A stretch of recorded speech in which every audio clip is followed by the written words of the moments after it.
So, welcome, dear friends, dear guests, and particularly you who are here for this Building Bridges conference.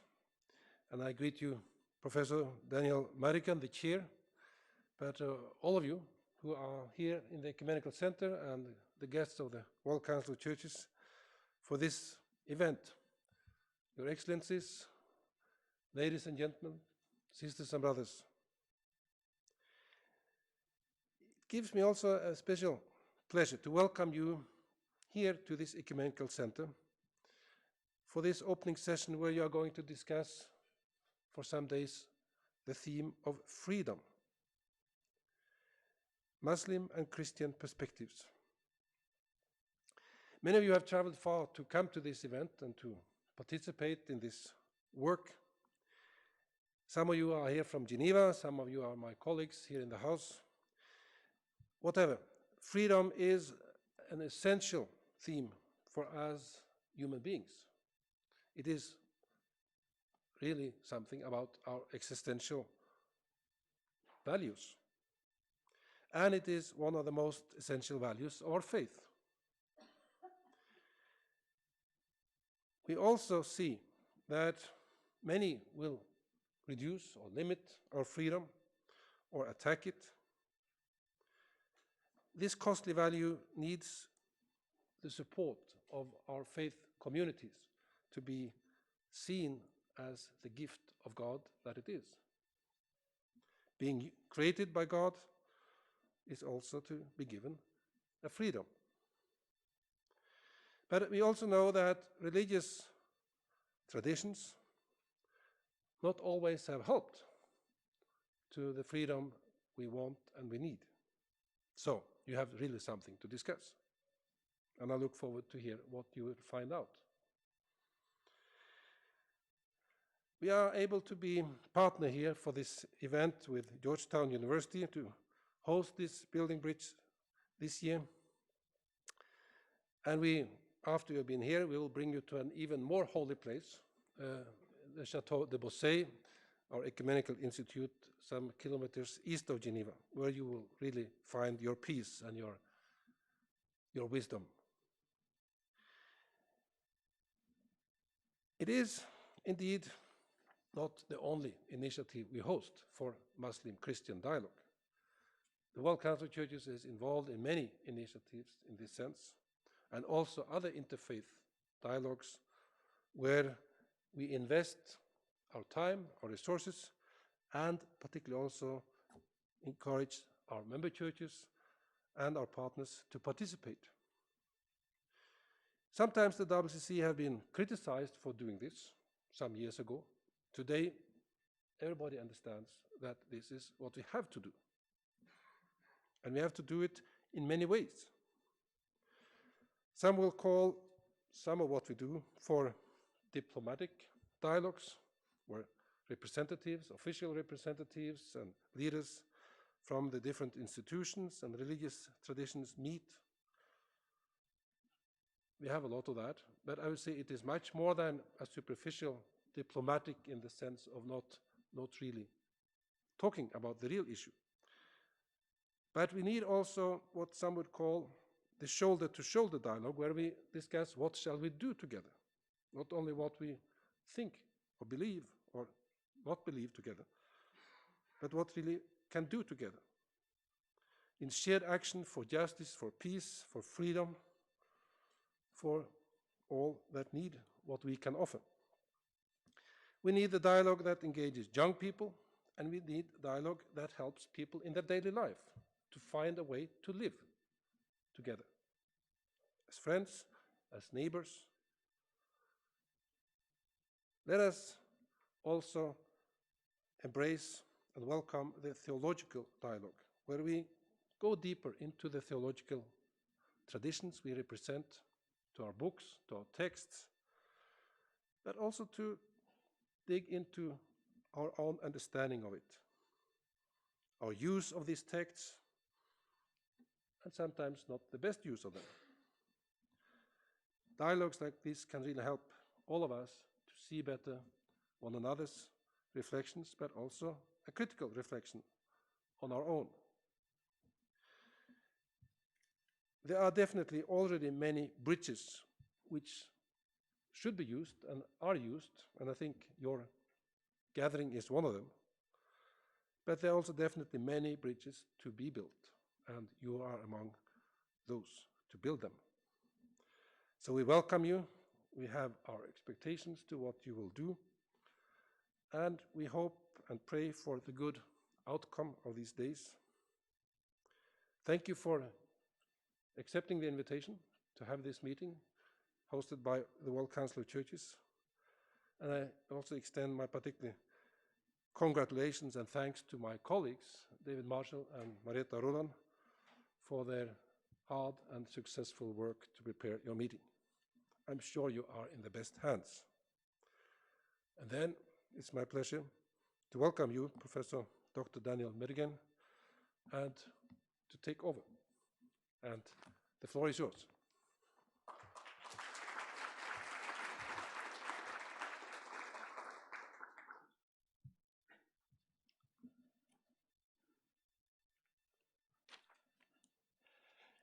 Thank you, Dr. Tveit. It's a pleasure for us to be here in the Ecumenical Center.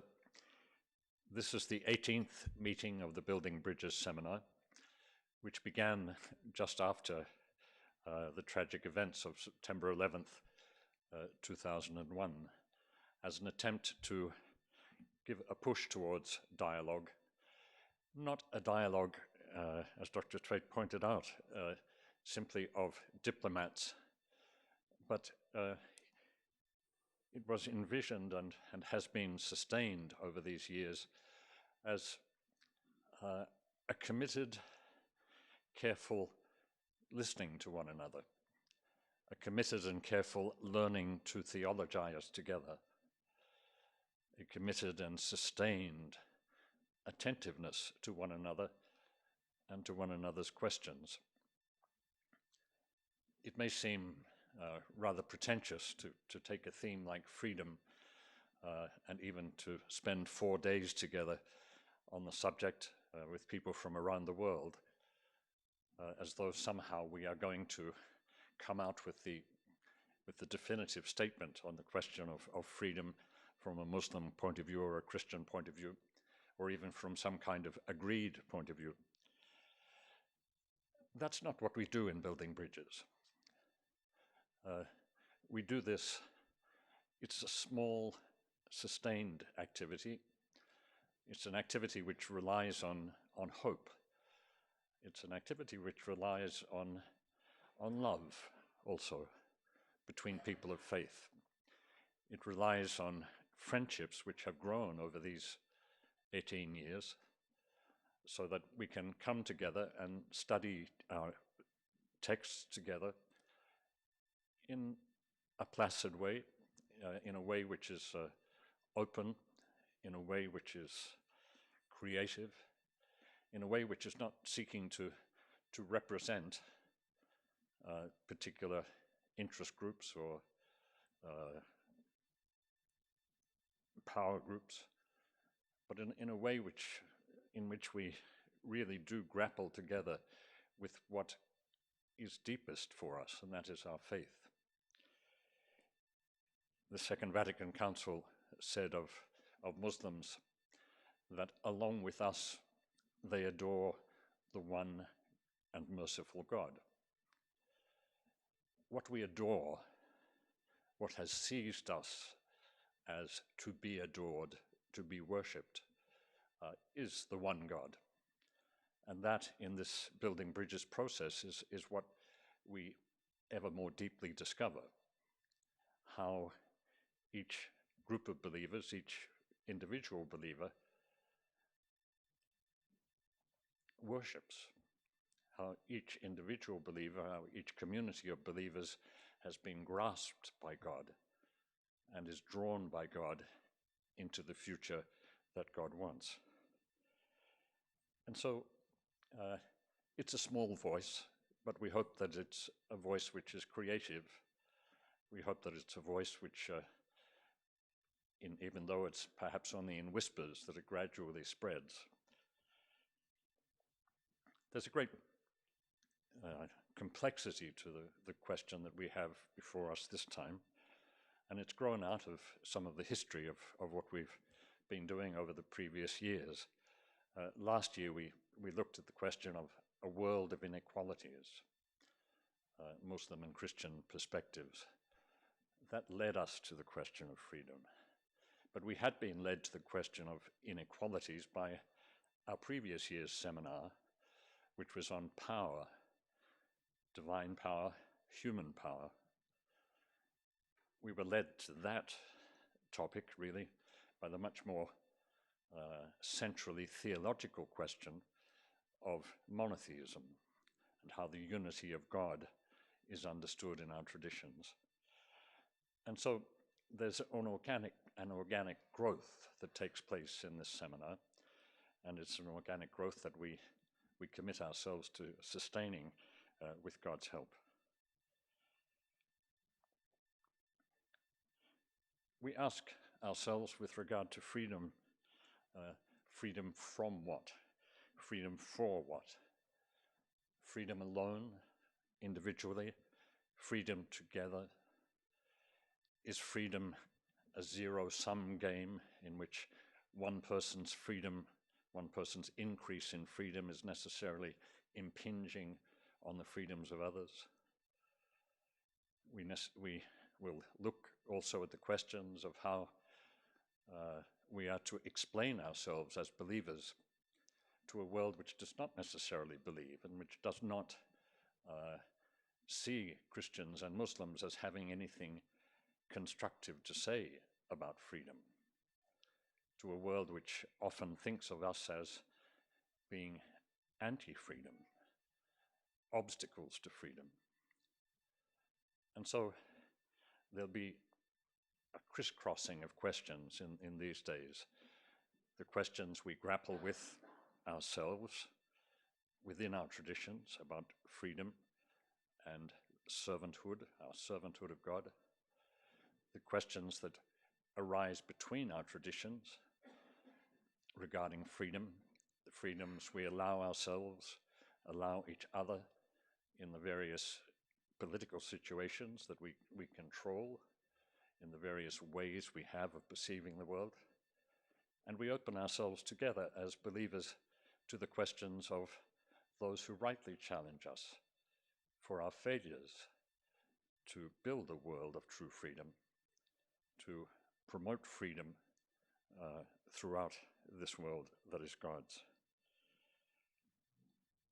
And so the question will be opened up for us tonight, or this afternoon, it's not dark yet, by three speakers.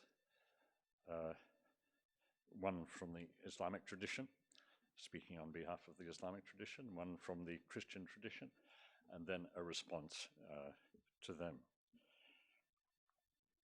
But before we go ahead with those talks, I want to present to Dr. Tveit the results of our labors over these years.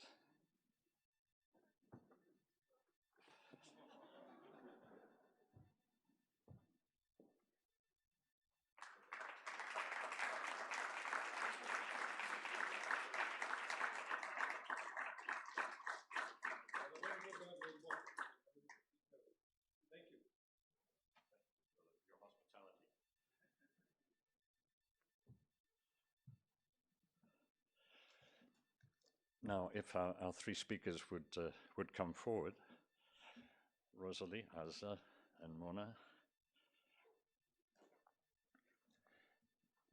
The way we would like to do this, ladies and gentlemen, is you will have found on your seats, you may have pocketed them already, or you're perhaps still sitting on them, pieces of paper and pens.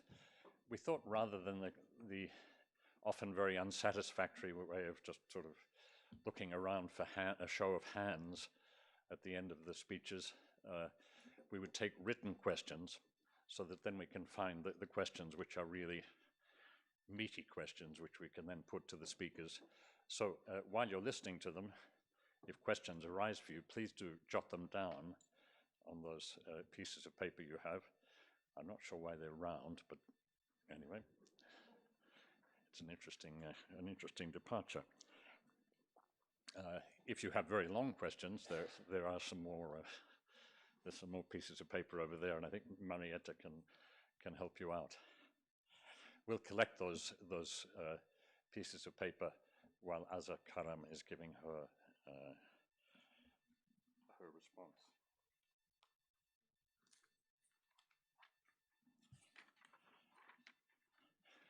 Our first speaker is Dr. Rosalie Veloso Ewell, who hails from Brazil. We have two Brazilian theologians in our meeting this year. In fact, three who work in Latin America. We have people from, I think, every continent except Antarctica, if Antarctica counts as a continent. But Rosalie teaches in Britain at Redcliffe College, where she's the Director of Church Relations for the United Bible Societies, as well as her work as principal of that college.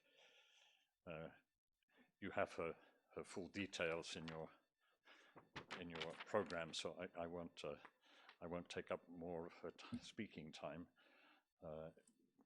But welcome, Rosalie.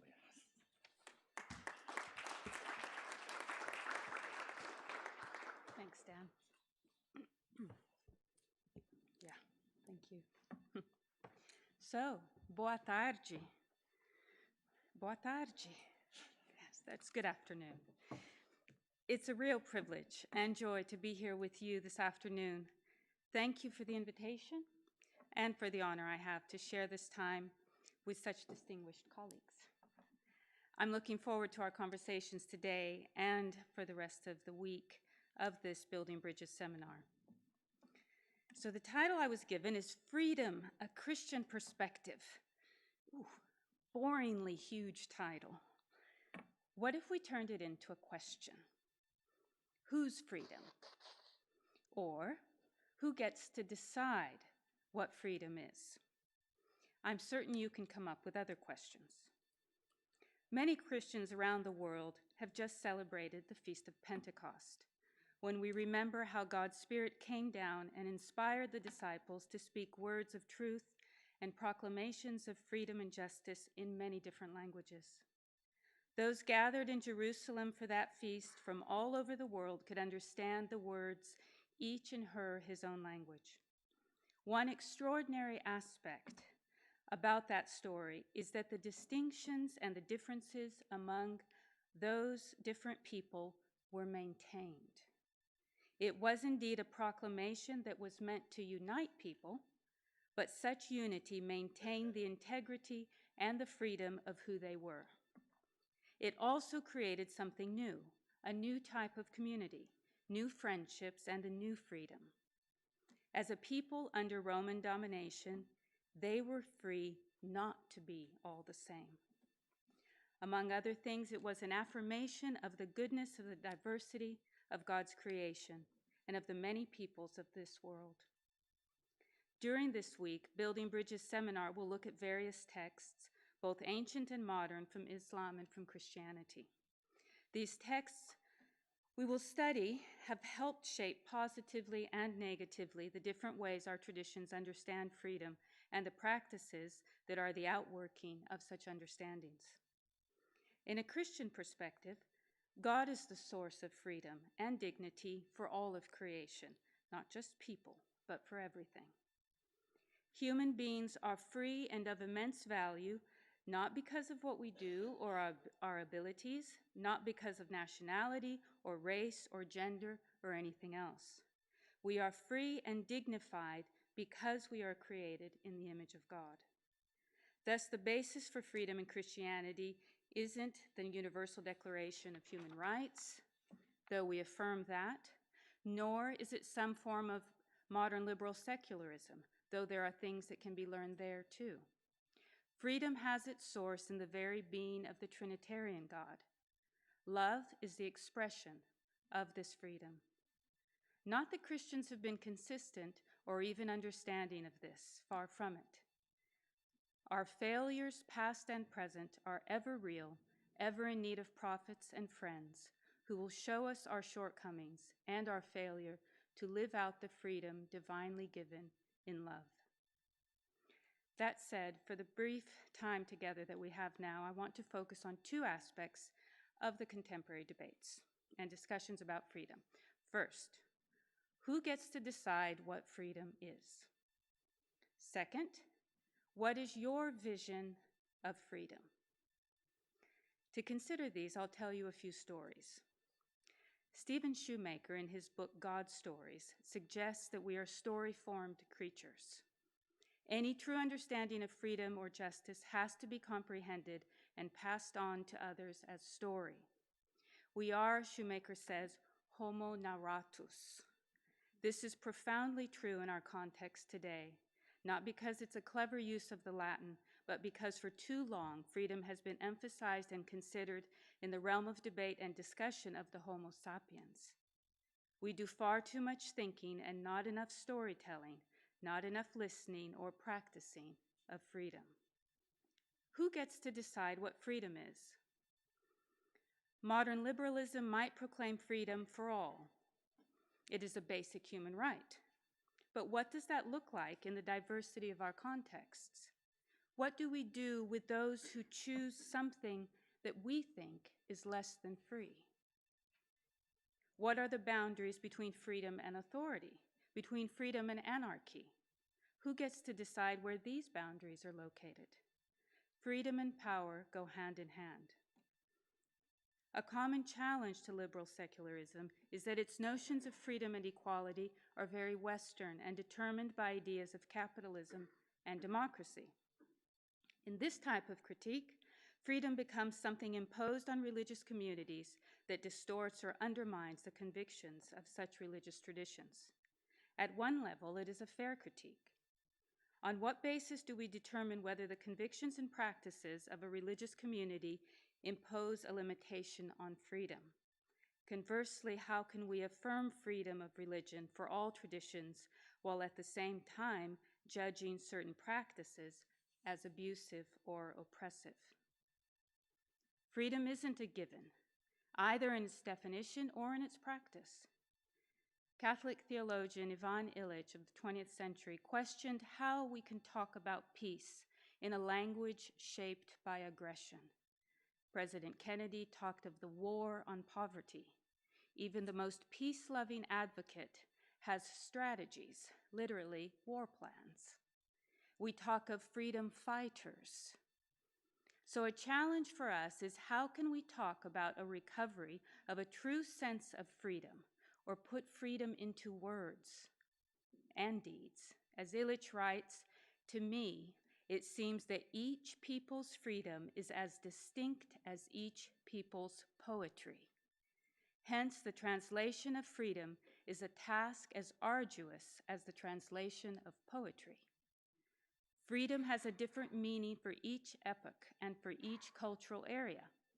And within each cultural area, freedom means something different, both at the center and on the margins. Let's stay with the idea of freedom on the margins for a bit and consider what that might look like. One of the Christian texts the seminar will be looking at this week is from the Gospel of St. Luke. It's the narrative when Jesus returns to his hometown of Nazareth and speaks in the synagogue. Everything's going very well for him as he begins. He quotes from the prophet Isaiah, one of the heroes of Israel, and then things take a turn for the worse. Jesus decides to go off-piste in his examples and explanations of the text. By off-piste, I don't mean a bad sermon. Rather, he applies the text of the promises of Isaiah to outsiders. Horror and shock. How could he take the promises of love, freedom, and justice that your hero said to you and give them to another? The examples Jesus gives are of a widow in Sidon and Naaman, a Syrian general. The text says that though there were many of God's people suffering from various ailments and famine, it was to these so-called outsiders that God gave the freedom of food for the hungry and healing for the sick. Freedom in this instance entailed those at the center, those who thought they knew what it meant to receive God's promises, and seeing God give them to those at the margins. Most Christians affirm and like the Universal Declaration of Human Rights. It fits nicely in our readings of Luke 4. It's inspiring to read Jesus' proclamation of the gospel. I've come to proclaim good news to the poor, liberty to the captives, sight to the blind. It's inspiring to read Mary's Magnificat. God has brought down the powerful from their thrones and lifted up the lowly. He has filled the hungry with good things and sent the rich away empty. These are powerful words of freedom in the Christian sacred texts. And yet, we who like to quote these texts rarely think of ourselves as the ones with power who will be brought down. Are we not more like those in the synagogue who heard Jesus read from Isaiah and assume those are God's promises of freedom for us? A challenge that these texts put to Christians, and perhaps to all of us, is that God is the one who defines freedom. God defines the boundaries of justice, which look very different than what we often think they should look like. Christian or Muslim, we are, most of us, very highly educated, and when we think of freedom, probably, if you've studied some theology, you might claim some version of liberation theology. Whose liberation are we fighting for? Do we not often impose our understanding of the year of God's good favor? Another quote of Luke 4. Do we not impose that onto the poor? To riff on the saying of a Latin American theologian, liberation theology opted for the poor, and the poor opted for prosperity. This saying gets at the heart of the question, who gets to decide what freedom looks like for the other? A friend of mine from Colombia has been part of a project on refugees and displaced peoples. He and his team and colleagues have looked at the challenges to all sorts of freedoms that those conditions impose on the people trapped in those situations. He also takes part in a group of popular reading of the Bible, Leitura Popular da Biblia, as it's known in Latin America. He was with a group of 8 women caught up in the migration of displaced peoples in Colombia. Together, they were reading the Old Testament book of Ruth. In a sense, Ruth is a book about restoration and freedom. My friend had written a commentary on Ruth. As is common in the practice of a leitura popular, the group first hears the narrative read aloud, and then you discuss who you identify with in the story. During this meeting, some of the women started to cry. 6 of them had lost husbands or children in the displacement. It was easy for them to identify with Naomi and her mother and her widowed, childless daughter-in-law. At the beginning of the story, Naomi and Ruth the Moabite returned to Naomi's hometown in Bethlehem. The text reads, "When they came to Bethlehem, the whole town was stirred because of them." Someone said, "Is this Naomi?" My friend said it hit him like a ton of bricks. Who was he in this story? He was the townspeople who watched the widow and her widowed daughter-in-law arrive starving and did nothing. He had learned from those women in that group something about these sacred texts that all his learning, all his reading, all his experience of church had not shown him. How often are we Christians who proclaim the freedom Jesus declares in Luke 4 more like the townspeople who sit by, identify the problem, see the captivity, but do nothing? In a speech to the cardinals before he was elected Pope, then Archbishop of Buenos Aires, Jorge Mario Bergoglio, said, "The Church is called to come out of itself and go to the margins, not only geographical, but also in human terms, where the mystery of sin, pain, justice, and ignorance dwells, where there is contempt for religious and for religious thinking, and where there are all kinds of misery." Contemporary debates about freedom for both Christian and Muslim scholars have to include debates and actual presence at the margins and in the places where, as the Pope says, all kinds of misery dwell. A challenge for us in this context here is that discussions of freedom take place within the context of the spoken or the written word. Consider for a moment the people in your institution who are blind, deaf, or mute. How much the richer might our debates today be if we had their contribution and their readings to these Christian and Muslim texts? I want to show you a video. Do we have our video? Great. Tell me, please, what she is saying.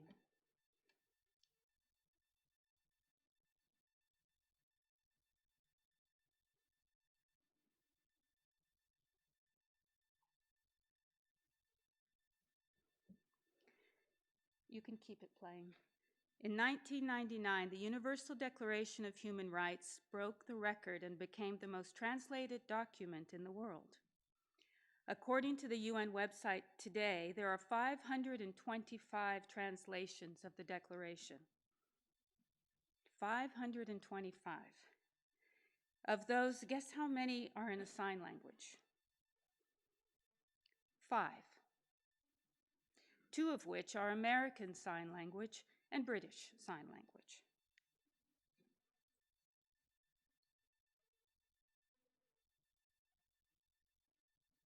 This is a video, a sign language, of Martin Luther King Jr.'s speech, I Have a Dream, of 28th August, 1963.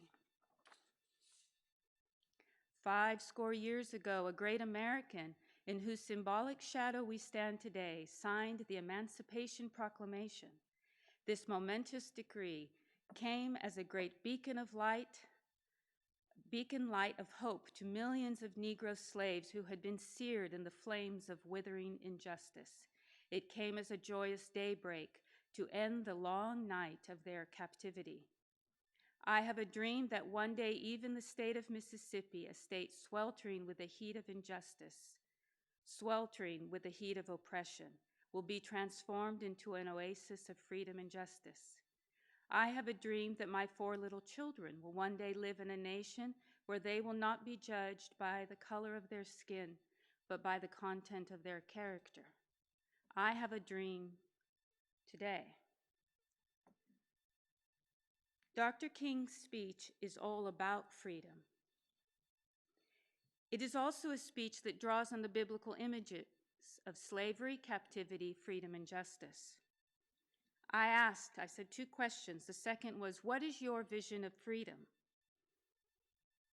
In the video, you can stop it now. In the video, she says something like this, over and over. In American Sign Language, this is the sign for dream. In British Sign Language, this is the sign for dream.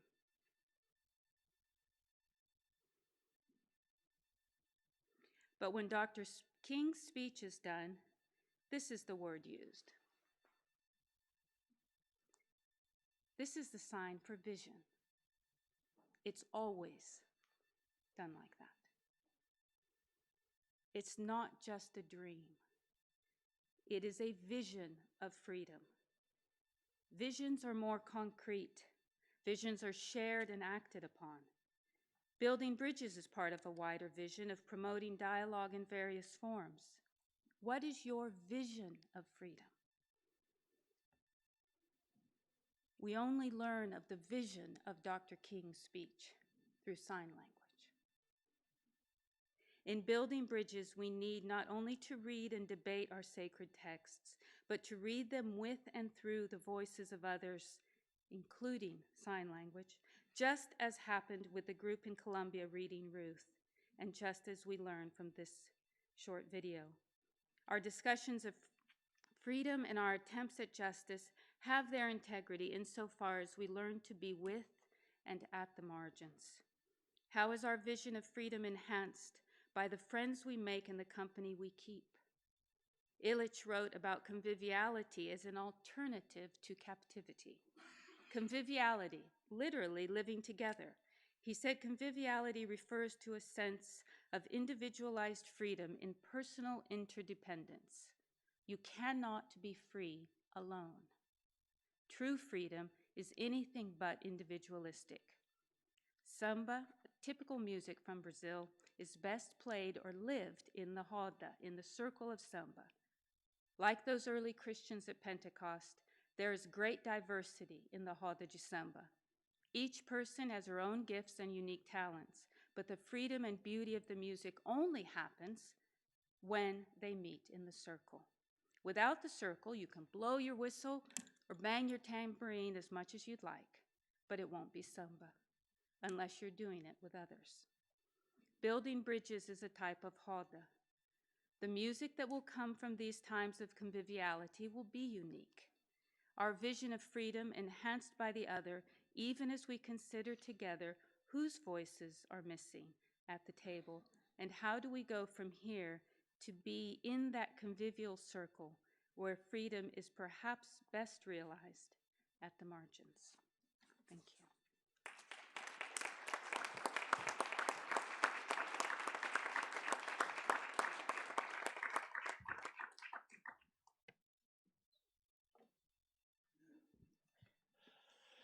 Thank you, Dr. Veloso Ural.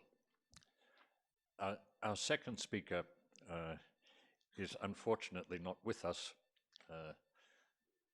She has good reason not to be here, and it's a happy one for her, though sad for us. But she has prepared her speech, Dr. Tuba Ishik, who was until recently at the University of Paderborn in Germany.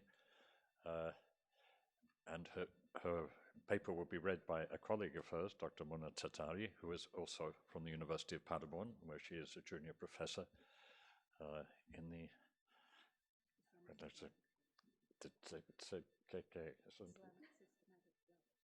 Islamic systematic theology.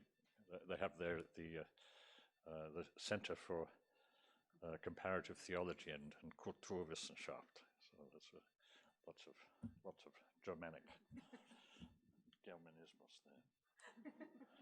Thank you, Mona, for offering to do this for Tuba.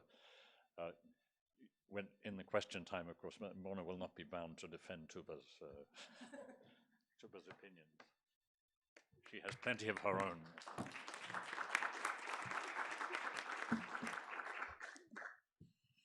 Thank you very much for the friendly introduction. Thank you very much for having me here. It's an honor and a pleasure, and I can already tell that I will go back to Paderborn enriched and inspired.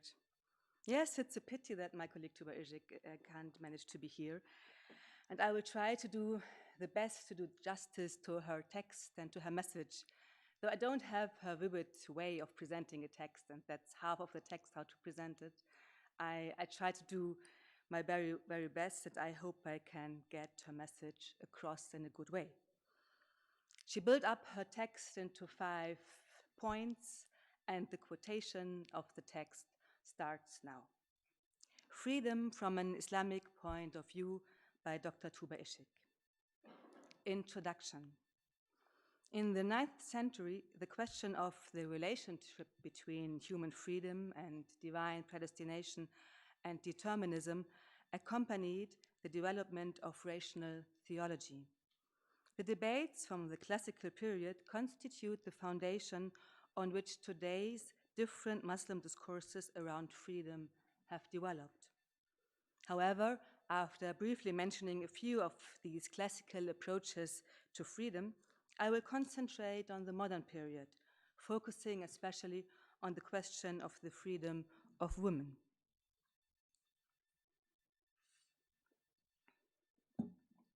Many Muslims may see the demand for freedom for Muslim women a Western construct intended to damage the image of Islam.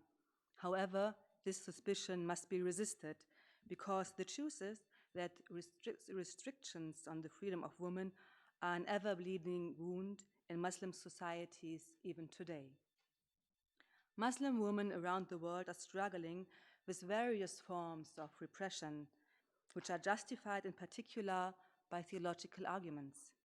In this talk, I will introduce a few women who have started a whole new movement in modern Islamic thought and theology. This movement has variously been called gender justice, gender jihad, or Islamic feminism. But my interest today is not with labels, but with understanding the key approaches and ideas that constitute the theological framework on which Muslim women are claiming their rights. In what follows, I fear I do not have time to go much beyond identifying and describing some key issues into a deeper exploration of them. My apologies in advance, but there will in due course be a book. I hope I whet your appetite enough for you to be interested in buying and reading it. First point, introductory thoughts on the topic. Speaking about freedom, Hurriya touches all branches of theology. The jurists are concerned with the rights and liberties that are the outcome of conformity to the divine law, Sharia. The theologians, mutakallimun, are mainly concerned with the relationship between the human will and the divine will and the extent to which the latter limits freedom of the former. For the Sufis, freedom primarily means freedom from the desires of the self, a freedom that leads from dependence on the material world to union with God. Philosophers, on the other hand, mainly assert the reality of human free will and approaches from the standpoint of Al-Farabi's political philosophy. Turning to the modern age, in the late 19th and early 20th century, notable new perspectives on freedom developed. While some scholars understood the Quran as attributing complete and total power to God, and so as downplaying the role of the individual, other modern Muslim thinkers, inspired by a desire for freedom, appeal to Quranic passages which provide fertile ground for arguments in support of human free will. The approach of such modernist thinkers was shaped in different ways, both by the socio-political situation of their home countries and by their experiences and, in some cases, their education in the West. One conviction they all shared, however, was that the Muslim world was in a profound crisis. They saw Muslims as having fallen into a socio-political lethargy based both on a limited understanding of human free will and on the belief that, theologically, everything necessary has already been said. Such thinkers wanted to liberate Muslims from socio-political and theological stagnation and to admonish Muslims to keep thinking and to recognize their responsibility for their own lives and actions and for the welfare of the world.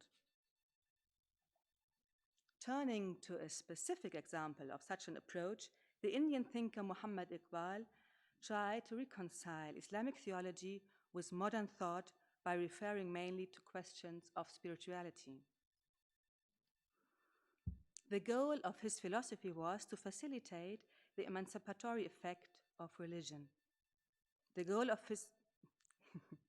his new understanding of the Quran emphasized human being and the embracing of active responsibility for one's own life, including the search for authentically Muslim solutions to social, political, and economic challenges. For Iqbal, human existence is a call to live the Quranic experience now in the modern world.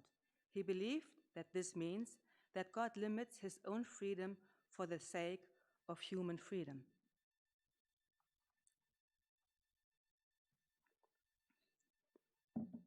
A slightly earlier modernist thinker was the Egyptian Muhammad Abdu, who was vocal about the disadvantaged position of women in Muslim societies. He identified the plight of women as a cause of the decay of the Islamic family and society, and argued that the Quran referred to social practices of its time that needed to be reformulated in the modern period to overcome bias against women.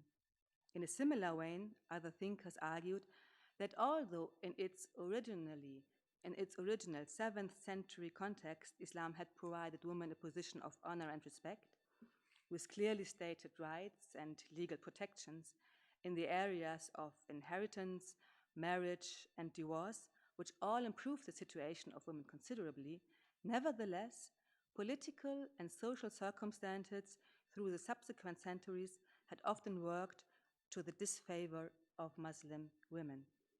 As a result, predominant traditions of male authority and honor, as well as various oppressive practices, had made it difficult for women to avail themselves to the rights guaranteed by the Quran. However, despite the fact that many male scholars acknowledged the reality of gender oppression in Muslim societies and prepared the way for a revolt against the predicament of women, it was ultimately Muslim women who had to speak out loud for themselves. And they did so in a variety of ways to which we now turn. Second point, freedom of Muslim women.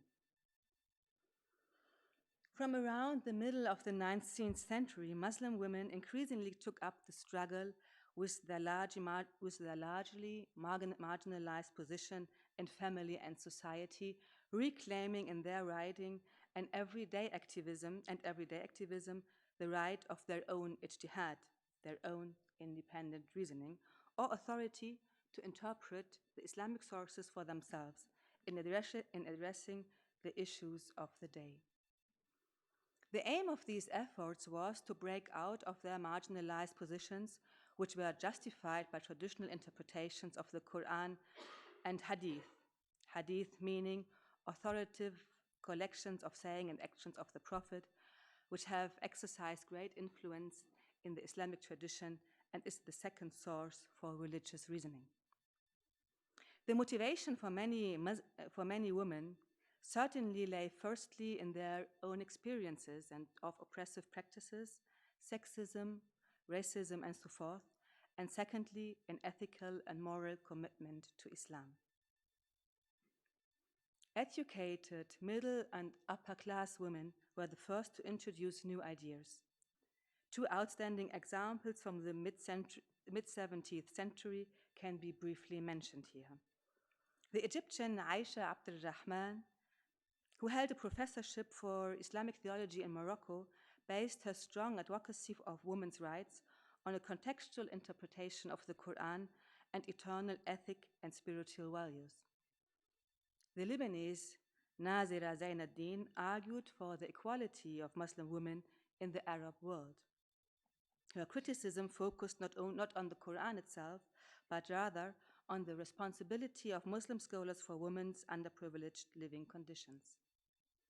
Both of these women addressed the textual sources of the Islamic tradition and reflected critically on the perception history of these texts as well as their socio-political impact throughout history.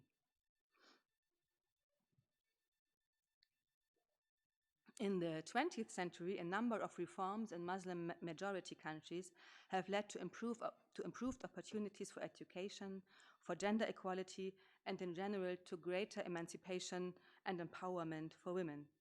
However, it should be kept in mind that the needs of Muslim women vary greatly from one culture to another, and that failing to recognize this variety of cultural contexts result in the underwriting of cultural and racial hierarchies.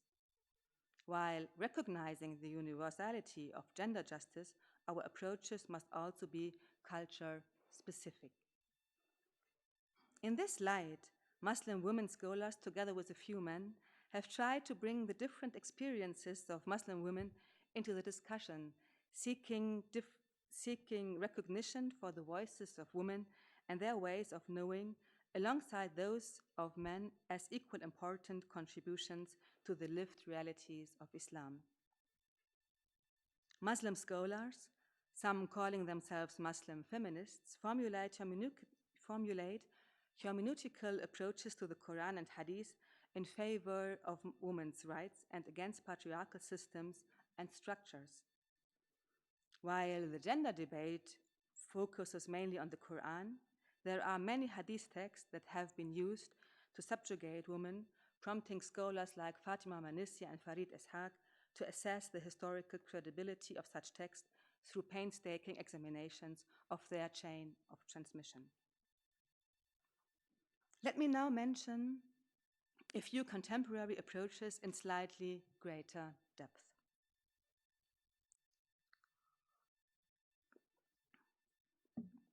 On the one hand, there are secular approaches to Muslim women's rights, such as that of Nasir Hamid Abu Zaid, who questions the ontological status of the Quran as divine speech and argues that the Quran itself is the product of culture in the Arabian Peninsula.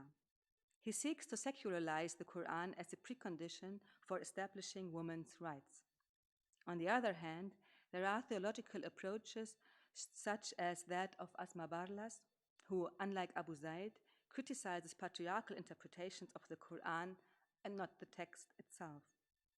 For her, the Quran is a divine discourse, whereas the Hadith is not. She argues further. Since the access to the divine discourse is mediated by humans and in gendered language, and since the humans who have interpreted the Quran historically have been men, we can certainly hear male voices and masculinist bias in traditional exegesis. She emphasizes the importance of the liberatory Quranic hermeneutics to Muslim women's struggle for rights and equality. Barlas acknowledges that not every woman and not every man is capable of liberatory readings just because they hold some concepts of freedom. For Barlas, intellectual and ideological differences, as well as sexual differences, might generate divergent concepts of freedom. However, she still affirms the possibility of women and men achieving a shared understanding of freedom. Perhaps the most prominent Muslim women scholar in this field is Amina Wadud, who is notable for her political activism as well as her theological approach. In 2005, she took the unprecedented step of leading a mixed congregation of American Muslims in the Friday prayer and has initiated a more proactive approach to the gender equality debate, criticizing the continuing hegemonic discourse of male scholars. Wadud pursues a holistic approach to the Quran, emphasizing the relationship between text and context and avoiding a narrow atomistic approach by reading each verse in the light of the wider Quranic Weltanschauung, where she defines in terms of the key concepts of the oneness of God, Tawheed, guidance, Hidayah, individual responsibility, Mas'uliyah, and equality, Musawa. A major priority in Wadud's work is the careful examination of the grammatical functions and meanings of these key Quranic concepts, which enables her to interpret them in ways that support an exegesis of the scripture that is radically liberating for women. Wadud claims that the fundamental Islamic belief in Tawheed, the oneness of God, requires human rights, appears to be influenced very much by the South African scholar Farid Ishaq, who elaborated on the meaning of Tawheed in apartheid-area South Africa. For Ishaq, the oneness of God points to the need for true human unity. So the concept of Tawheed means opposing the divisive structures of apartheid and working actively for the equality of all people. The call for liberation and equality is seen as synonymous with the notion of social justice rooted in the Quranic Weltanschauung.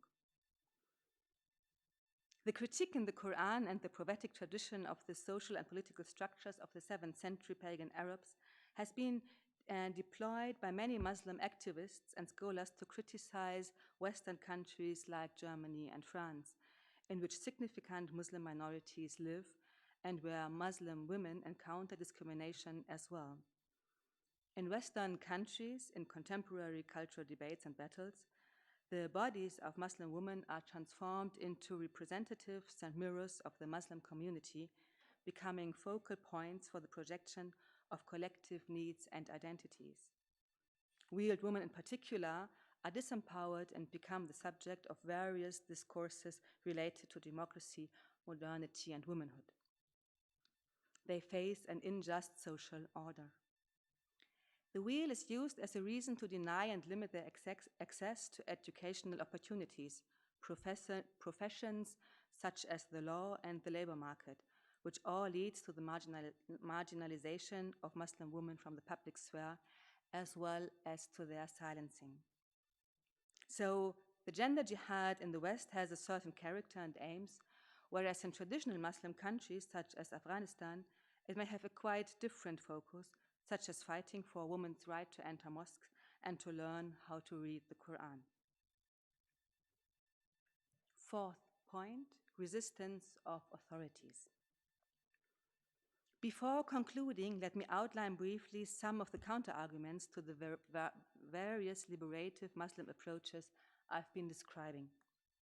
One common argument against the demand for gender equality is that women are not the same as men, and this demand is not compatible with a woman's physical and spiritual nature because women are created in many ways distinctly different from men.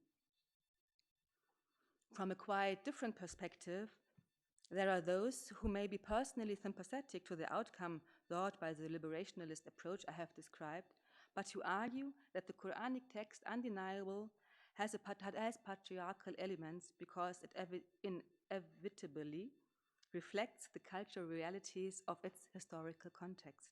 In other words, all sympathy to Wadud and Barlas, but they face an impossible task in reconciling the Quran with a modern understanding of freedom. More widely, we must recognize the considerable challenge posed by the gender egalitarian Muslim approaches I have described with their demand that all Muslims should have the right to read and interpret the Quran for themselves, since the Quran came to everybody, and in the 7th century for the mostly illiterate Bedouins, and not exclusively for scholars and jurists. This demand certainly threatens established structures of male authority in Muslim communities. Notably, the authority of traditional Muslim scholars, ulama, is called into question, which prompts such scholars to emphasize the relevance of a good theological education, access to which, surprisingly enough, is still blocked for women. The intention is to keep the area of authoritative interpretation reserved to men in order to control the social conditions of Muslim women. Those who believe that Islamic law is a product of human thinking and as such is certainly susceptible to rethinking, argue that many juristical practices need to be reconsidered. For instance, they argue that punishments like stoning to death are not stipulated in the Quran and need to be rethought. Those in favor of traditional interpretations of Sharia will at this point quote hadith, which raises a fundamental issue in the debate I'm describing: how to understand the relative authority for Muslims today of the Quran and hadith. While there is not time now to go deep into this important question, we should note that those who defend the traditional approach to Sharia will typically move from the Quran to the prophetic tradition, the hadith, and from there to consensus of the community ijma. To respond that ijma is a socio-cultural construct does not really break the cycle of oppressive thinking. Anywhere, there is a paradox and bias to be noted in the context of hadith. It is well known that many women in the 7th and 8th century were the first to be actively involved in teaching and narrating hadith. But because they were denied access to the exclusively male medieval study of law and theology, they could not determine its practical applications to their own lives. Fifth and last point, outlook. So to conclude, it must be recognized that the ulama, the educated class of male scholars, do not take seriously the feminist or other liberationalist approaches I have described. They do not hold gender egalitarianism to be a virtuous ideal and instead continue to promote the traditional hierarchical model of gender relation in which men are accorded a degree over women in terms of rights and responsibilities. For those Muslims who regret this and who long to see Islam interpreted in ways that take more seriously our God-given freedom, it's important to acknowledge that in Islamic theology, we Muslims have so far more or less failed to give an account to the relationship between God and humans as a dialogical relationship of freedom. Such an account must be rooted in categories of freedom and thus thinking of the relationship of God to human beings in reciprocal terms. Such an approach calls us to abandon the traditional classical metaphysical thinking of God as a self-sufficient, almighty being and to stop using gendered language in relation to God. In this perspective, God does not want to realize the good that he wills in any other way than together with human beings. In my opinion, this theological, anthropological approach offers a new, freedom-centered way of understanding the God-world relationship. A basic requirement of such an approach is the consistent affirmation of human autonomy in ethics and respect for the human being as an end in itself. In my view, human freedom is linked to the responsibility for ethical actions that makes humans human. Gender ultimately becomes irrelevant with a vision of all humans being flourished together in the unity and freedom bestowed upon them by the one God. End of quote. And Tuba thanks you for your attention, which I now do on behalf of her. Thank you very much for your attention.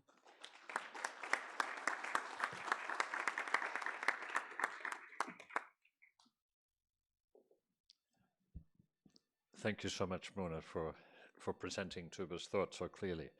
It's not an easy task to read somebody else's paper, but you did it admirably. Before I call on Dr. Azza Karam to offer a reflection on these two papers, I just remind you, we'll start taking up the questions. If you'd like to write your name on the question, that would be good, because we might want to follow up with you. If your question is a particularly good one, we might call on you to come to the microphone in the front and pursue the matter with the speakers. So, David, who's going to be? David's disappeared. Oh, there he is. You'll be taking, or Jamie.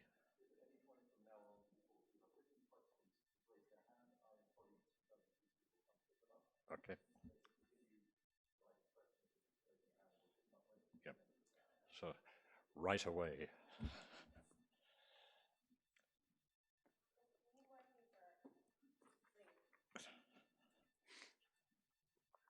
To offer a reflection on these two very interesting papers that have been already presented, we call on Dr. Azza Karam, who serves as a senior advisor on social and cultural development at the UN Population Fund, where she coordinates a Population Fund-wide outreach with faith-based partners and chairs the UN Interagency Task Force on Religion and Development. Azza has been part of building bridges for, I think this is the third time now. Unfortunately, she can't stay with us for the whole thing, but we wanted to get a response to the papers, partly because we're here in Geneva in a sort of very international setting, in a setting of international organizations. We hope to have someone who works in these international organizations to bring that voice to our discussions. Azza.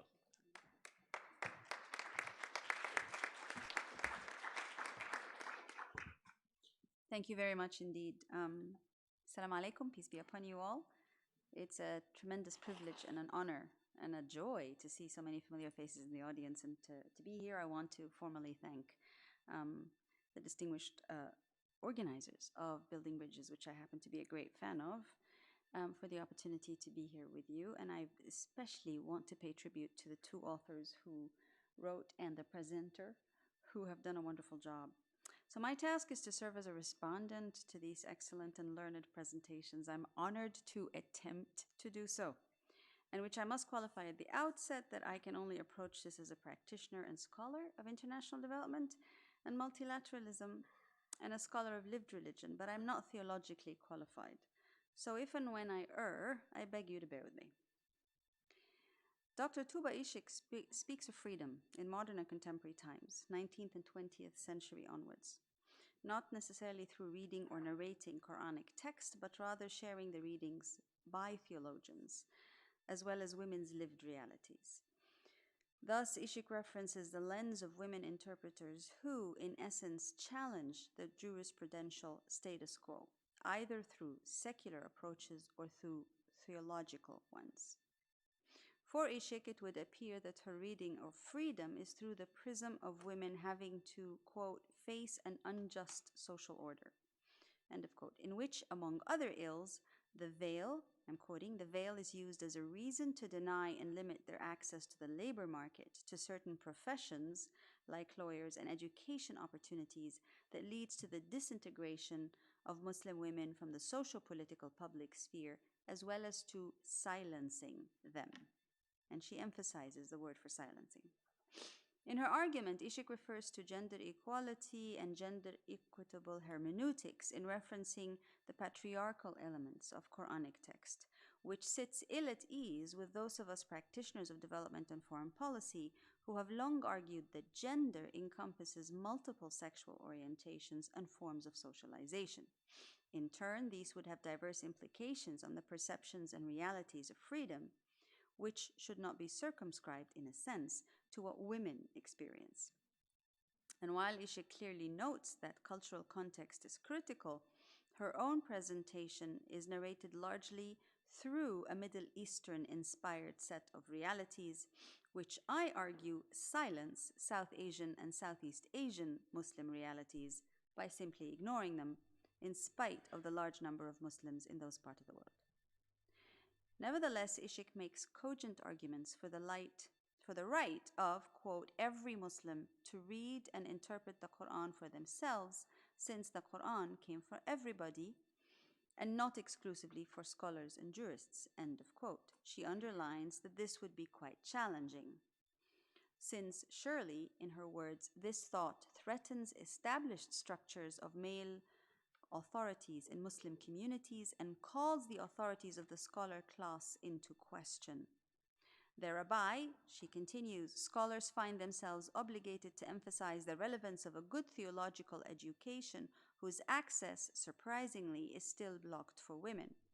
The intention is to maintain the male-dominated area of interpretation and the power of interpretation and keep this area reserved to men in order to control social conditions of Muslim women, end of quote. Dr. Rosalie Veloso-Ewell begins her narrative on freedom by, quote, turning it into a question. Whose freedom, or who gets to decide what freedom is? Thereby also implicitly questioning the power dynamics in any given context. Veloso speaks of a Christian perspective wherein God is the source, and I'm quoting, God is the source of freedom and dignity for all creation, not just people, but everything, end of quote. She also affirms that, quote, God defines the boundaries of justice, which look very different than what we might think they should look like, end of quote. Professor Susan Eastman, whose paper will be shared later and whom you will forgive me for referencing her here already, refers to the relational nature of freedom, which she chooses to explain through focusing on scripture, specifically the New Testament texts. And thus we're able to see with her freedom from, freedom for, and freedom by. In her case, through the prism of the textual narration of nascent Christian communities of the Roman Empire. Eastman argues that for early Christians, freedom is distinct from matters of equality and social status, which neither guarantee nor inhibit freedom. Freedom, therefore, quote, in the community of faith, dignity, status, worth, and agency derives from belonging to God above all other masters, thereby an echo of Veloso-Ewell's own assertion. Speaking to Mark 5:1-20, Eastman refers to the story of the man who lived among the graves of the dead and was possessed by demons, whom Jesus interacts with, beginning by asking him his name. A point which I take particular note of, for in the act of asking for a name is an act of unique and singular recognition, of reciprocity of humanness. And in the naming of who or what there is a certain liberation from taking prejudices or stereotypes for granted. In being given a name, we are given an identity. In being asked for a name, we are granted a recognition of our existence somehow. It is this act of naming which I shall come back to in a short while. For now, back to the story of Jesus. Once liberated, Jesus urges the man to, quote, go and tell what the Lord has done for you, end of quote. Eastman emphasizes herein, a quote, a restoration of agency, voice, and community in the face of real potential conflict. She goes on to explain that indeed practical freedom has social and economic consequences that are not always welcome in the status quo. Veloso Ewell also refers to a form of status quo, and in her words, riffs on the saying of one Latin American theologian who said liberation theology opted for the poor and the poor opted for prosperity, thereby also somehow pulling the rug from under the feet of a status quo inhabited by those who believe themselves to be righteously affirming and indeed struggling to realize freedom and dignity for others.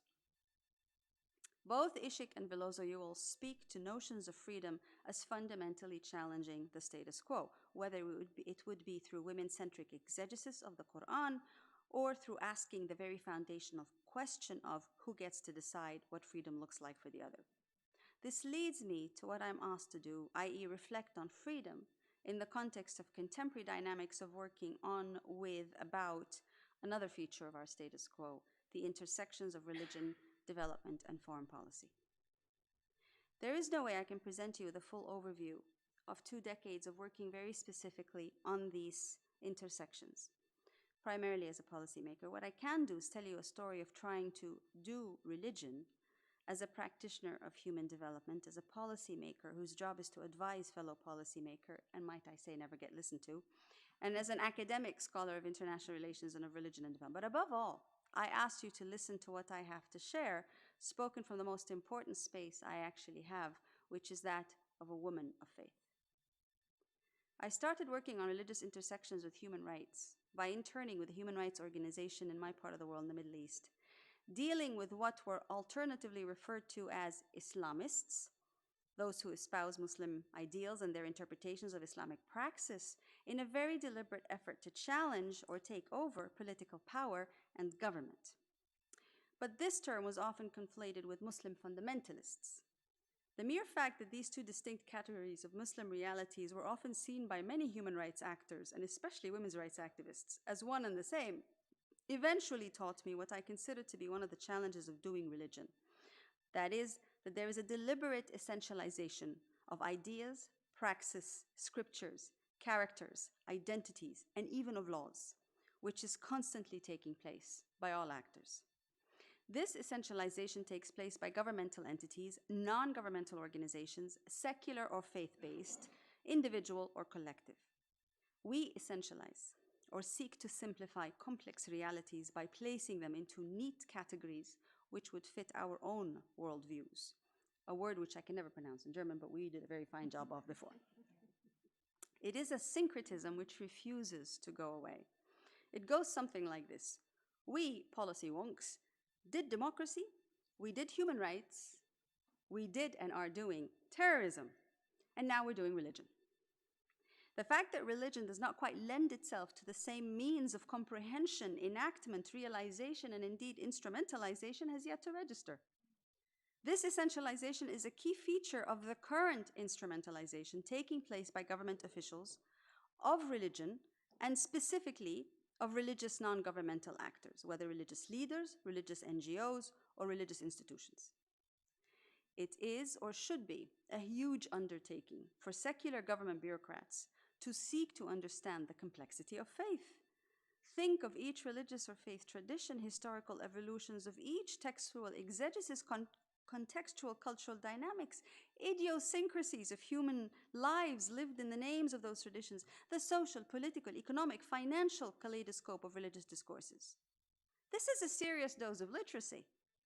Yet, it remains quite interesting, to say the least, how many of these bureaucrats, and now their religious counterpart practitioners in both development and diplomatic circles, speak to providing trainings in religious literacy, which do not require in-depth knowledge of the faiths per se.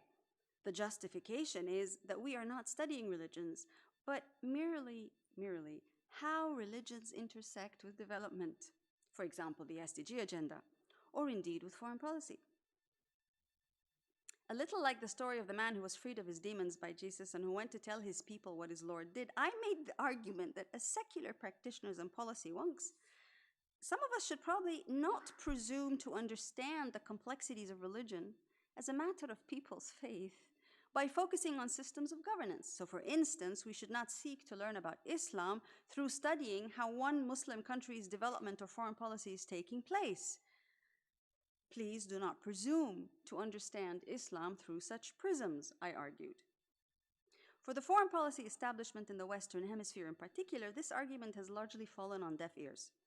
The counter-argument has been, and is, that we need to understand how these governments are practicing what they claim to be their religiously influenced narratives in order to have at least a frame of reference for how Islam is being leveraged in political dynamics, particularly ones tinged by the fear of so-called Muslim or Islamic terrorism. I have quoted those words. There is more than a nugget of truth and possibly some wisdom in this perspective. The challenges, however, are myriad. For one thing, Muslim-majority countries, in turn, will seek to do the same with so-called Judeo-Christian culturally influenced countries. Eventually, what we will be seeing is a pervasiveness of a religious-centric political worldview, apparently increasingly at odds with one another. In other words, we may well be enacting a clash of civilizations by insisting on essentializing religion and instrumentalizing the supposedly religious to inform our developmental and foreign policy engagements. Another development is this. Because doing religion is now increasingly seen as central to our political and overseas development work, governments are increasingly allocating financial resources to their own national institutions, both religious and secular, to undertake religion and ... could be anything under the sun, projects and programs. As I lived and witnessed in the 1980s and 1990s, then with democracy, good governance, human rights, new initiatives and NGOs are emerging with supposed expertise in all matters of religion. As with the democracy and human rights days, opportunism is rampant, with nouveau expertise increasingly permeating this marketplace of religion and ... Using religion this way means we risk taking old approaches to development and foreign policy and fitting religion into them. This syncretism is in and of itself strongly reminiscent of noblesse oblige, white man's burden, or la mission civilisatrice. Colonialism rears its ugly head as many a policymaker reiterates how important it is to work with religious actors since they are 84% of the world's people, quoting a 2012 Pew Research survey. The SDGs, I quote, will not be realized without engaging FBO's faith-based organizations, end of quote. And or how important it is to work with religious leaders to realize a moral imperative. Let us never forget that colonialism began with a moral imperative. The underlining subtext is along the following lines. We can use religion to bring about better living standards because FBOs are service providers. So migrants from over there don't have to come over here. Counter-terrorism by, among other things, gathering intelligence about potential extremist triggers among and within religious communities. Build peaceful and inclusive societies, fortunately the language of the SDG, by enabling religious leaders to be mediators in conflict. Against this backdrop, a key feature of the foreign policy priorities of Western regimes, religious liberty, often cloaked as freedom of religion and belief.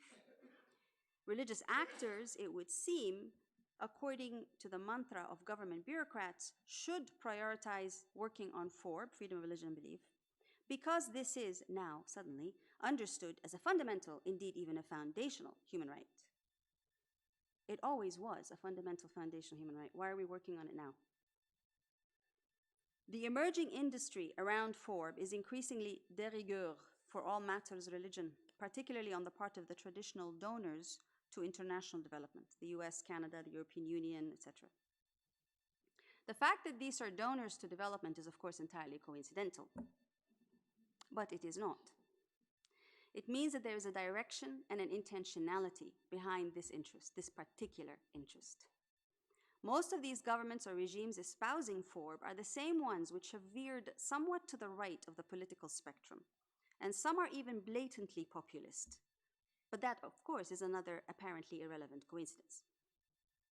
Moreover, the fact that the origins of FORB engagement are almost identical to the origins of the labels and activism around so-called religious fundamentalism in the 1980s, wherein religious fundamentalism, Christian fundamentalism, was Christian-rooted, is unknown to most of the current practitioners, or perhaps willfully ignored. I am not arguing that freedom of religion and belief is not a critical human rights series of issues, or unimportant, far from it.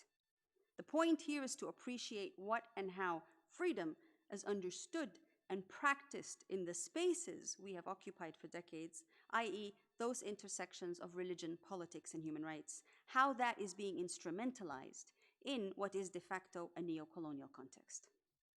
This neo-colonial syncretism, its accompanying opportunism, and the political conservatism undergirding all, presumes that people's faith, religious leaders, and religious NGOs can somehow be subjectified and integrated into old molds and frameworks of policymaking, becoming new priorities according to the old processes of prioritization, accompanied by the same old standards, even the standards of financial practice. There is a new trend now to try to get money from religious actors to fund international development work, which is a bit ironic for some of us who are still trying to get funding for religious work. But now we're going to go to the religious spaces and try to get money for the UN. And usually they're Islamic spaces, by the way, because apparently Islamic finance has been rediscovered as well. What I consider particularly disturbing, however, is that faith leaders, several religious institutions, and many faith-based organizations are willing parties, indeed fully complicit in all of the above. Even without fully comprehending freedom of religion and belief, without experience in working in the relevant arenas thereof, or without learning the divisive politics in which interest in FORB is coterminous with national priorities focused on countering violent extremism. Many FBOs are rushing to feature in FORB meetings, events, and debates. In turn, these FBOs are seeking to syncretize their work on and with FORB with the regular praxis of providing services in health, education, sanitation, environment, and humanitarian relief. One religious practice or series of practices apparently fits all, including FORB. So rather than using the experience of working with religious actors to question how foreign policy and development are usually done, some governments and governmental entities are using religion as a relatively new instrument of doing the same old foreign policy and development. But this is taking place in a time when the political regimes which are now setting the priorities are far from savory in general. In particular, some of these regimes are zeroing in on freedom of religion and belief at the same time as they articulate various levels of fear of the other's religion, note Islam, as the source of terror, insecurity, and instability in the world. And many a faith-based organization is rushing to comply, to affirm this notion of working with and for freedom. Freedom within this particular circus or weddings, and I'm using a colleague's reference to these myriad meetings that are now taking place about religion and ... whereupon you must make plenty of pomp and fanfare. Freedom within this particular domain is devoid of any notion of reciprocity and geared largely around national, religiously identified self-interest and benefit. But this freedom of religion and belief, as viewed from the perspective of fear, essentialization, and instrumentalization of religion, is problematic. This is a form, or freedom of religion belief, as dictated by political regimes setting priorities influenced by fear and incumbent national security concerns. This is not freedom understood as fear from God, fear of God, and thus a need to avoid that which would contradict or lead away from his love, as Muslims are traditionally taught. Nor is it freedom derived from belonging to God above all other masters, as Eastman reminds us. Neither is it a freedom derived from conviviality, as Veloso iterating Illich mentions. Rather, this is a freedom which is conceptualized from within the centers of political power, albeit claiming to speak for those on the margins. In this gathering in particular, allow me to share a fear that while we are now doing religion, we are quite possibly losing the sacred in and of and about faith. And in losing the sacredness of faith, we become slaves to the oldest of practices, that of the political abuse of the sacred. Thus, by losing sight of the faith, we are quintessentially losing the very same freedom everyone is supposed to be able to pursue and to defend in God. Thank you.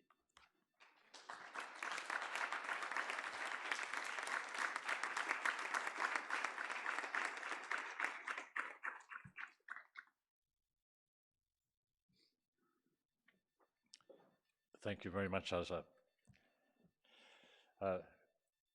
We have a range of questions here. It's always been our custom to give priority to the people who are not in the study group, because we have another 4 days in which to take up these questions with one another.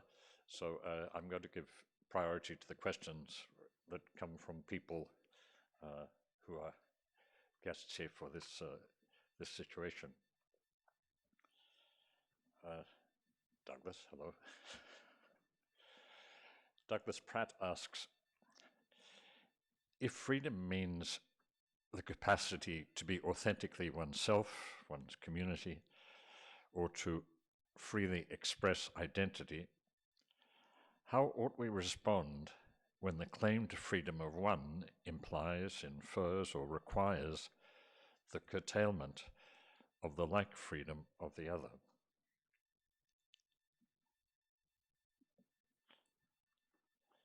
Is freedom a zero-sum game in which the increase of one person's freedom is necessarily the curtailment of another?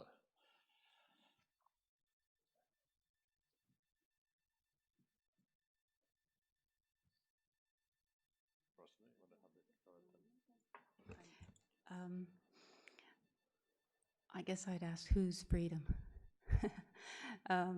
And no, I don't think it's a zero-sum game.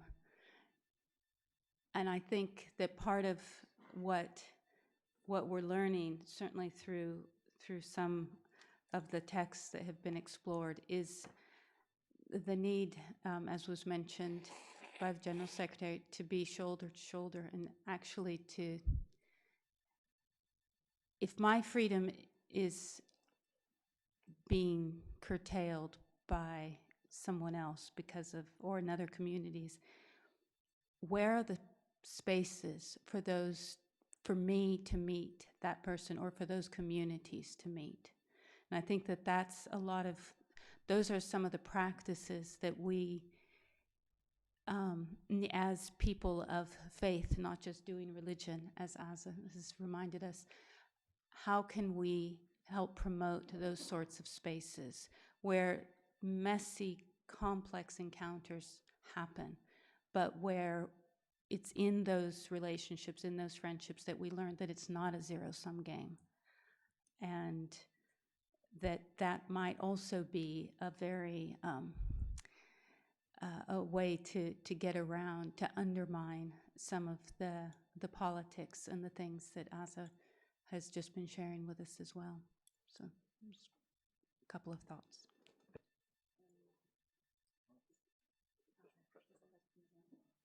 So it works?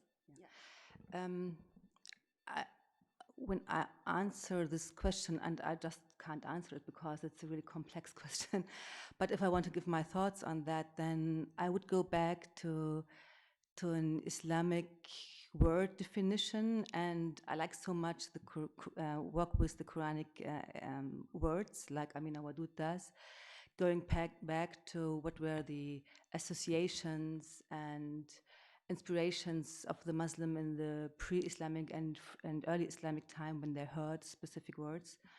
And when it comes to freedom, and then we have a root that is salama, and it's being free from, being free for, and from there comes the word salam and Islam and Muslim.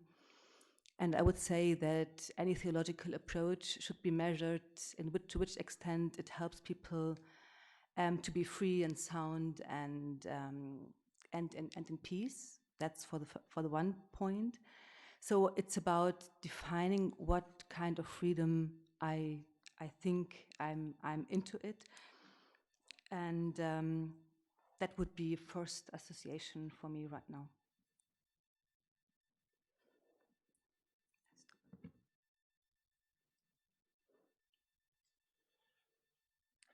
We have a series of questions regarding the definition of feminism. One question asks for a brief definition. Another asks whether the gender jihad, gender justice,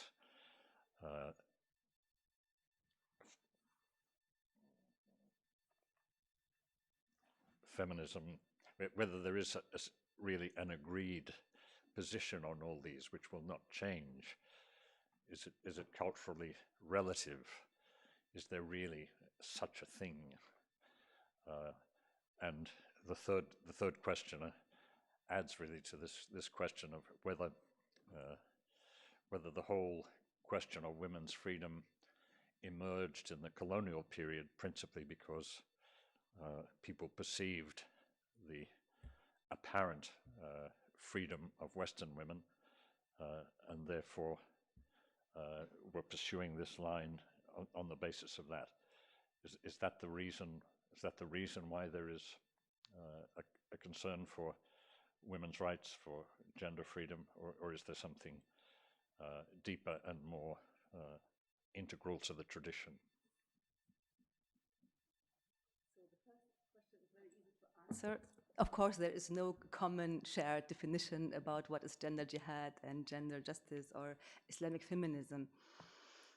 What I found very fruitful is when one tries to develop one's own approach to tell, for me, who I am, where I come from, which sources I use, which texts I feel I get inspired from, to make my agenda clear, and then to talk what I want to talk about.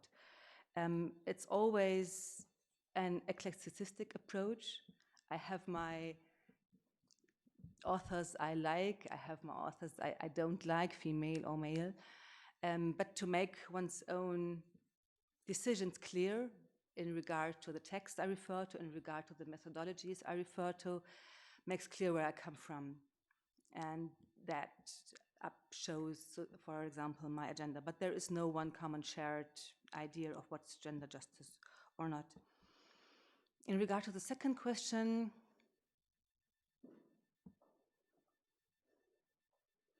I'm not sure. I would say that, of course, it's true that the Quran is not a handbook for feminism and is not a working book for reclaiming equal rights for men and women, because it's clear that it was sent into a patriarchal, Cramed society. But we shouldn't do the mistake on the other side to ignore its reformative and revolutionary potential that the Quran, in my point of view, has.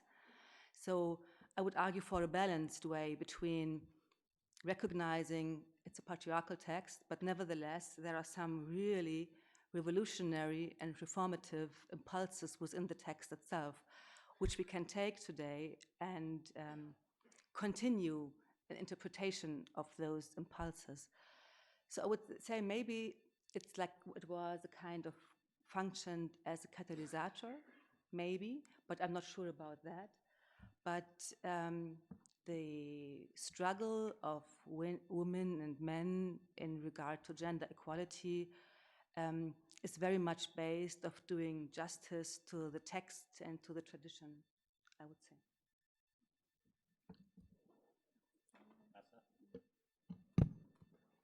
Thank you. It just made me realize that I'm not sure whether this is a habit of building bridges. I don't think so. But it is the first time I noticed that you have a panel of all women, so that's actually not bad. Well done for that. Just by the by. In terms of a definition of feminism, no, just like there isn't any one definition of communism or socialism or liberalism or what have you. All isms have many different in definitions and understandings, but it always helps to be a little bit clear where one is coming from. When I worked on feminism years ago, the definition I used was a twofold. One, a concern, a realization that women often had the short stick in many aspects of life's opportunities and access to development, and then an attempt, an intentionality to try to do something to change that, to address that in some way, shape, or form. And should any of you be particularly interested, there are two women in this room who have built a legacy of work around feminism in different parts of the world. Samia Haq here from Bangladesh, and Professor Isabel Firi, way back in there from the World Council of Churches. Both of these are actually giants in the domain of women's rights and human rights. That is religiously inspired, but it is that particular perception of feminism as a perception of women's relative weakness or vulnerability in society, or the fact that they are certainly not getting the equal opportunities, and an attempt to do something about it, which is also inspiring what we hear in terms of feminist theology. So just that we realize that there's always a continuous link. Feminist theology is part of the inspiration between much of the gender justice and gender jihad work that we hear about and we see, but I must stress that different organizations, for instance, those religious NGOs that are working on issues of development and humanitarian work, have also come up with gender justice policies. And if you read those policies, you realize that it isn't necessarily about feminism, but it is inspired by that notion of seeing that something that women don't have the right, the same access and opportunities, and wanting to do something about it, and therefore the justice notion is very much part of it. I also wanted to refer to many of the people who work right now and have been working in this sphere within the World Council of Churches and now ACT Alliance for the tremendous work they've done. I just wanted to clarify a point about women's freedom is emerging in the colonial period. Women's freedom did not emerge in the colonial period. I'm not quite sure what frame of reference is being used here, but ever since humanity existed, there's been issues about the freedom that women had and the position in societies. It's not something that the colonial period bequeathed. What the colonial period did bequeath is a politicization of the issue of women's rights and freedoms, because from Lord Cromer in Egypt and the Sudan to the former Secretary of State Hillary Clinton, we suddenly see this issue of women's rights and the importance of helping these poor women, invariably Muslim, being put as part of the foreign policy agendas of these respective colonial powers. That is something that colonialism has gifted, quote unquote, the domain of women's rights and gender justice. And that is not a very helpful legacy, because then it has actually backfired for many of the activists who were trying to uphold women's rights issues. Now they had to be confronted not only with, how dare you try to uphold women's rights, our religion doesn't say that you should have equal rights. They have to deal with that. They have to deal with governments or political regimes who anyway find it rather convenient not to give women rights, or to see women in certain ways that are less advantageous. And then an additional lorry heading their way, which is, oh, and you're now working with these Western hegemonic powers. How could you betray your own culture and authenticity when we're in the midst of trying to fight out these Western aggressors, and you're actually agreeing with them, which really hasn't been very helpful. in that context. So I think the politicization, it's a narrative of politicization that colonialism has brought. Colonialism did not bring women's rights to anybody.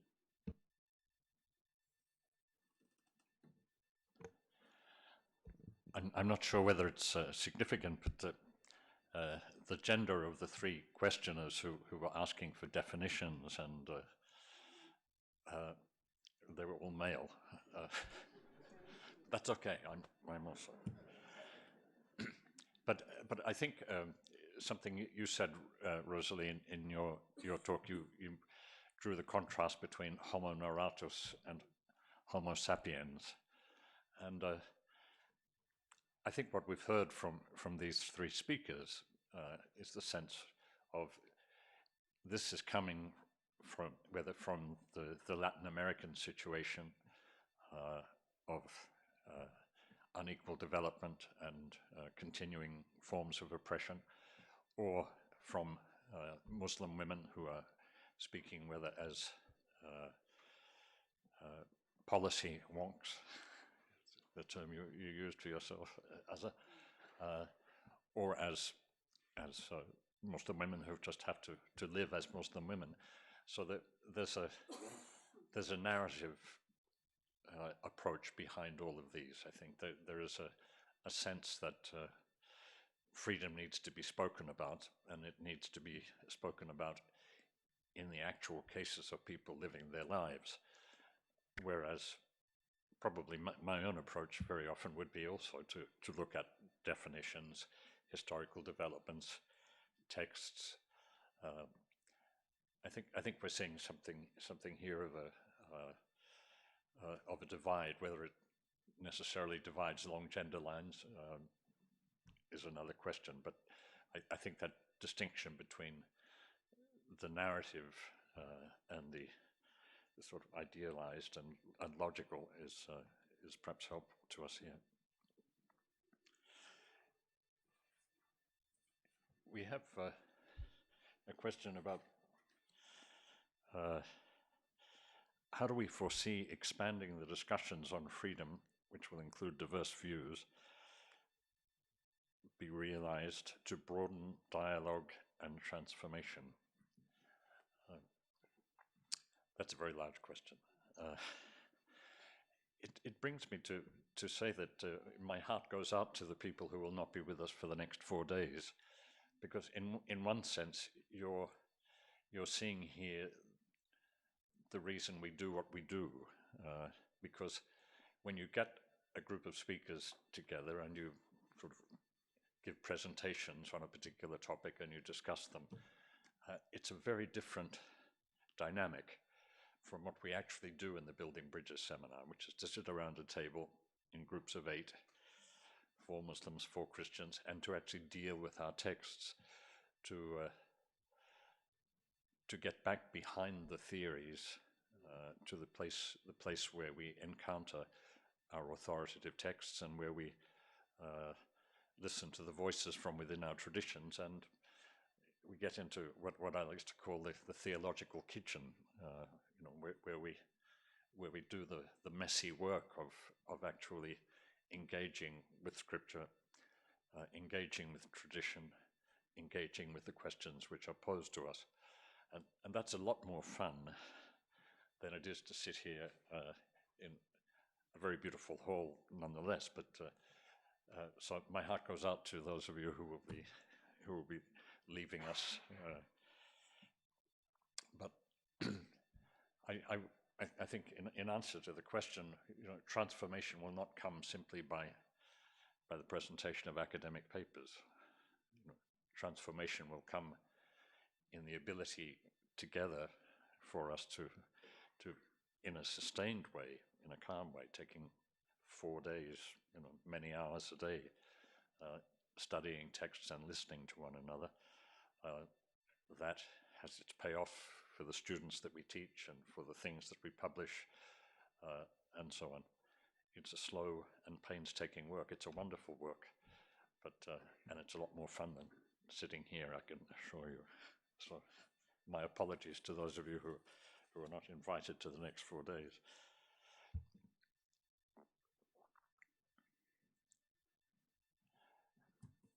there was a particular question to Rosalie. You mentioned the case of Latin America and the option for the poor, who finally are searching for prosperity theology. Isn't that a sign that in the freedom process we can't neglect the material perspective?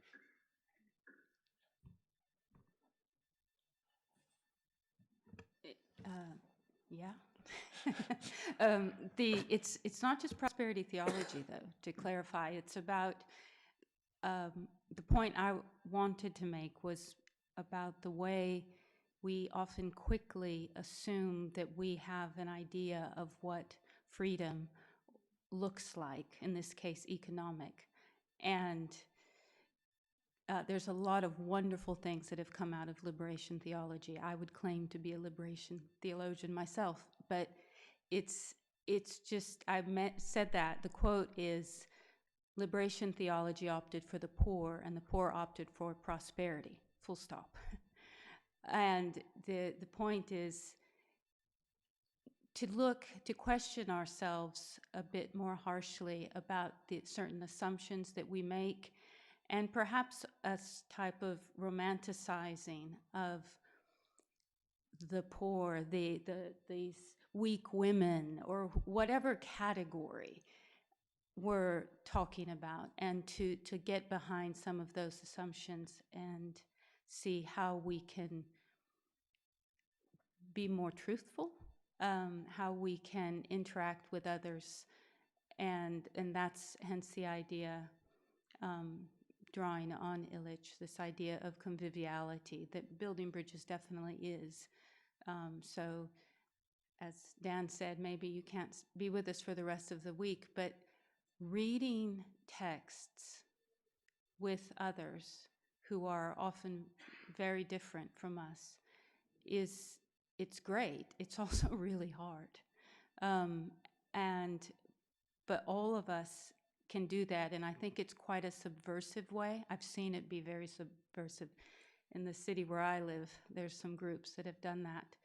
And it's subversive to those politics of power that are trying to, that Asa talked about in many ways. And Christians, Muslims, Hindus, it's not just Christians, Muslims, but those spaces are quite extraordinary and ways to bring out some of the little drop in the ocean that the next 4 days will be for some of us.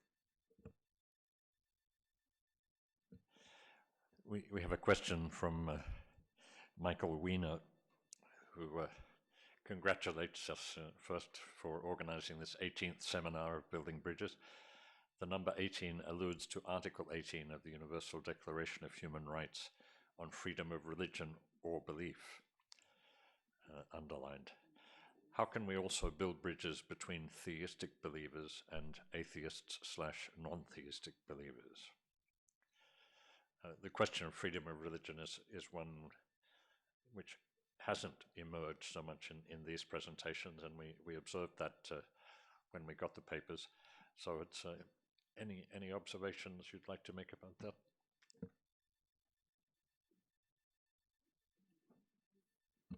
I think Michael knows my opinion on that one.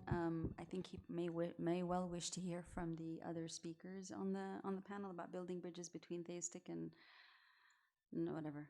Very hard for me to word it. But I would only say one thing, that the entire notion of trying to build bridges between those who supposedly believe are inspired by faith and those who may not be inspired by particular monotheistic faiths assumes that there is a community, that assumes that there is a difference, that there is a gap. But I think that gap, so-called gap, I believe is a complete misperception, because for the longest times we assumed that those of us who are working in secular spaces really didn't care about faith much, which was such a misperception. It was simply that we wish to ignore the faith aspects that are part of our respective identities. We didn't look at that. We didn't talk about that. Now that we are doing religion, we're talking about religion so much that we begin to look at, well, what about those who don't have religion or don't do religion? But the truth of the matter is we're still the same people working in the same spaces and addressing the same issues. If we wish to see differences, we will see plenty. the dynamic isn't so much that we have to build bridges between believers and non-believers, because even non-believers believe in something. It is deeply erroneous to think that there's anybody who exists out there who has no belief in anything whatsoever. Different belief systems, yes, but no belief in anything. Some people are very fundamentalist about human rights. As far as I'm concerned, their belief system is human rights. And that's okay. I'm not judging it. I don't sit in judgment. That's somebody else's job.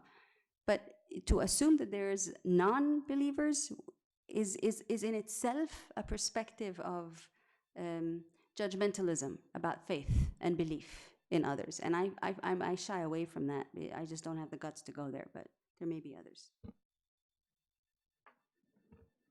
I think overall I would agree with what she's just said, but I understand the question though, because I have two of my kids are doing in GCSEs and A-levels, university entrance exams, as we speak.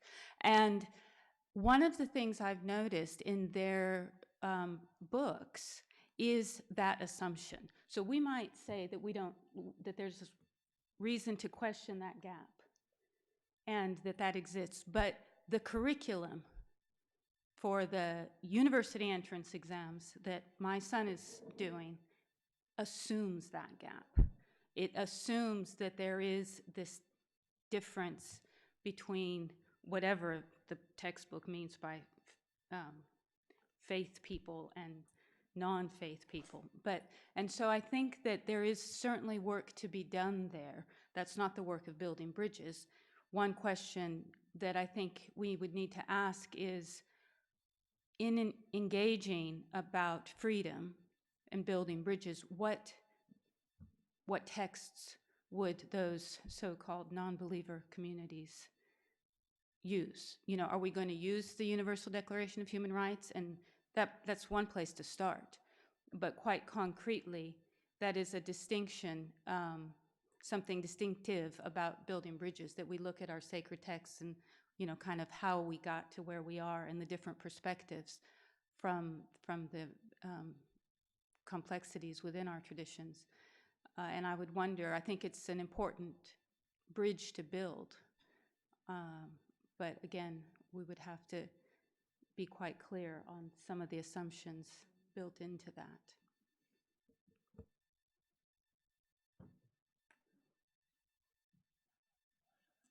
The time is coming. All around this building, there are these. It's like, I don't know.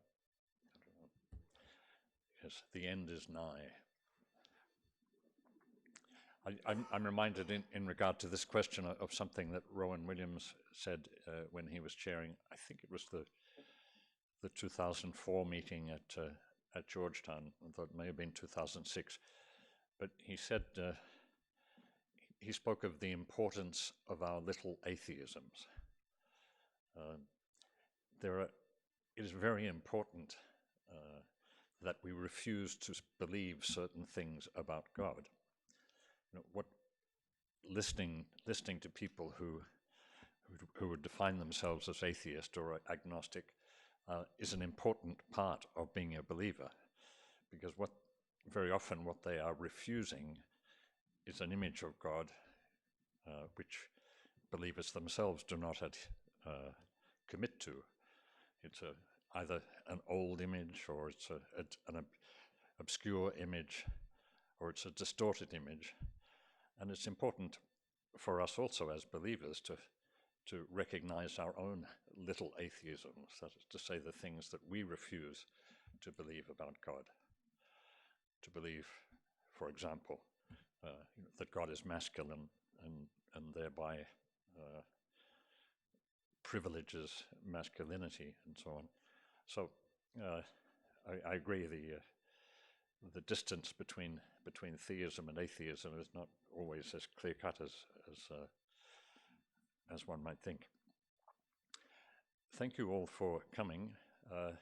You're probably envious of Dr. Tveit with this great load of books that he has, which are the result of the works of the Building Bridges seminar over these years. You yourselves are able to have this same, not at the same price, but you will find outside on a table the whole series of books thus far published. There are still 2 more in the works, which haven't. The seminars have been held, and but contract and printing and publishing and various other things are still going on. But we only have the 1 set for you to look at, but there are order forms there for you to order them at a discount, special discount for those of you who've come here to listen tonight. I would add also that if you go to the buildingbridges.georgetown.edu, or any version, you put it into Google, Building Bridges Georgetown, you will find our page, and most of those books are available, downloadable as PDF. So once they've been published already for 5 years, already 3, once they've been published for 3 years, then they are available in full. So they're wonderful resources to use for your teaching. You can have the experience of not just having to listen to people give papers, but you can get together with groups of other believers and actually study the text together. There are introductions to the texts, reflections on the texts, and all the scriptural texts that you need. So thank you once again. Thank you to the World Council of Churches for your hospitality, Dr. Tveit, to Marietta for all your help. And have I forgotten anything? There's a reception outside for all of you. And yes, and we don't want any stowaways on the bus. The bus leaves for Bossé, our chateau in the countryside, at 7 o'clock. So you have 1 hour, and no stowaways on the bus, however much you might want to study texts with this interesting group of people. Thank you and good evening.